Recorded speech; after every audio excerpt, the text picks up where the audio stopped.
नए अमेरिकी सदर डोनाल्ड ट्रंप, जो अपना ओहदा संभालने से पहले गजा में होने वाली जंगबंदी का मुसलसल क्रेडिट लेते नजर आए, उनकी जानिब से गजा से मुताल्लिक अब ऐसे बयानात और इकदाम उठाए जा रहे हैं जिनसे न सिर्फ गजा के अवाम में तशवीश पाई जा रही है, बल्कि पूरे खित्ते में उनके असरात पड़ने का खदशा है। जहां 15 माह से ज़्यादा अरसे तक इसराइली जारियत का निशाना बनने वाले लाखों फ़लस्तीनियों को गुज़िश्ता हफ्ते जंग बंदी की सूरत में थोड़ा रिलीफ मिला, तो वहीं ट्रंप ने लाखों फ़लस्तीनियों को मुकम्मल तौर पर गजा की पट्टी से निकालने की बात कर दी है, जिससे फ़लस्तीनियों की एथनिक क्लेंजिंग का खदशा पैदा हो गया है। और इस पर गजा के हमसाए और खित्ते में अमेरिका के करीब तरीन ममालिक उर्दन और मिस्र तक ने भी तहफ़्फ़ुज़ात का इज़हार कर दिया है।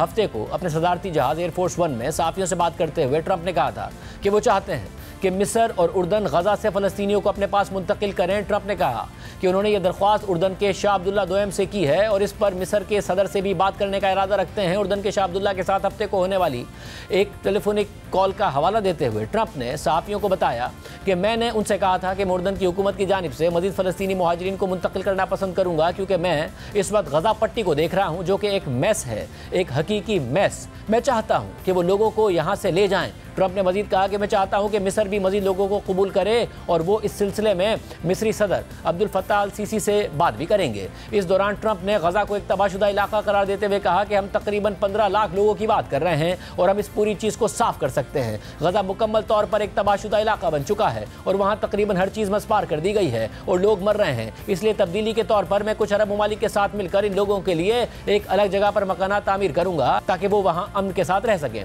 इस दौरान जब ट्रंप से सवाल हुआ कि क्या ये गजा के लिए एक आर्जी हल होगा या फिर तवील मुद्दती, तो उन्होंने जवाब दिया कि वो दोनों में से एक हो सकता है। ट्रंप के इस बयान पर इसराइल में इंतहाई दाएं बाजू के सियासतदान खुशी का इज़हार कर रहे हैं, जो शुरू से ही गजा से फ़लस्तीनियों को निकालने के हक में है। लेकिन ट्रंप के इस बयान पर उर्दन और मिस्र दोनों ने ही तहफ़्फ़ुज़ात का इज़हार किया है, जबकि हमास, जो गजा की पट्टी पर हुकूमत करती आ रही है, उसने इस बात को मुकम्मल तौर पर मुस्तरद कर दिया है। बैनुल-अक़वामी ख़बर रसा इदारे रॉयटर्स के मुताबिक इसराइली वज़ीर ख़ज़ाना बेज़लेल स्मोट्रिच, जिन्होंने बारहा गजा में यहूदी सेटलर्स की वापसी का मुतालबा किया है, उन्होंने ट्रंप की इस कॉल को एक बेहतरीन आइडिया करार देते हुए इसका खैर मकदम किया है और कहा है कि वो इस पर अमल दरामद के लिए एक मंसूबा तैयार करने के लिए काम करेंगे। वाज़ेह रहे कि खुद इसराइली वज़ीर आज़म नेतन्याहू भी बेज़लेल स्मोट्रिच के हिमायत याफ्ता इस तरह के मंसूबों को कई बार मुस्तरद कर चुके हैं। रिपोर्ट के मुताबिक हमास के सियासी ब्यूरो के रुकन बासिम नईम ने इस पर रद्द-ए-अमल देते हुए कहा कि फ़लस्तीनी इस तरह की किसी भी पेशकश या हल को कबूल नहीं करेंगे। हमास के एक और अहदेदार समी अबू जहरी ने ट्रंप पर जोर देते हुए कहा है कि गजा के लोगों ने मौत को बर्दाश्त करते हुए अपना वतन छोड़ने से इनकार कर दिया है और वो किसी दूसरी वजह से भी इसे नहीं छोड़ेंगे।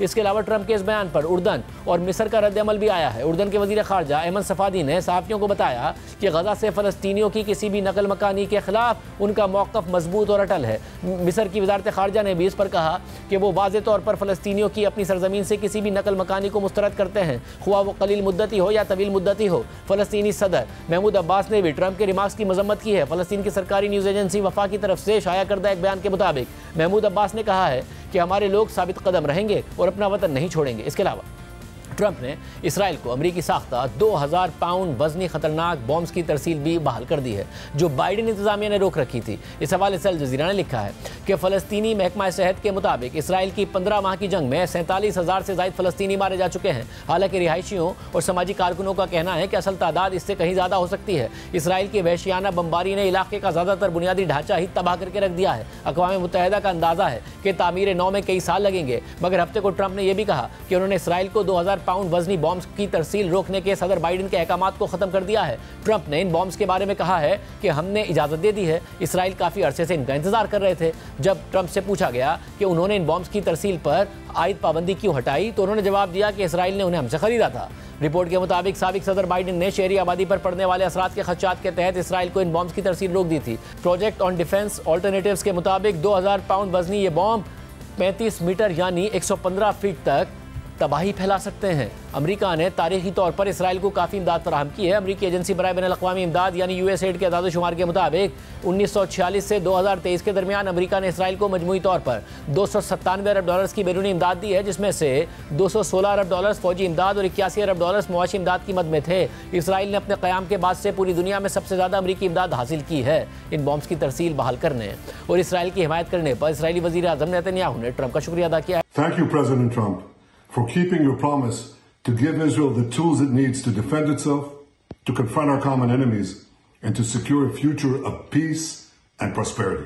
ये खबर भी सामने आई है कि इसराइली वज़ीर आज़म आइंदा हफ्ते तक अमेरिका का दौरा कर सकते हैं, जहां वो सदर ट्रंप से मुलाकात करेंगे।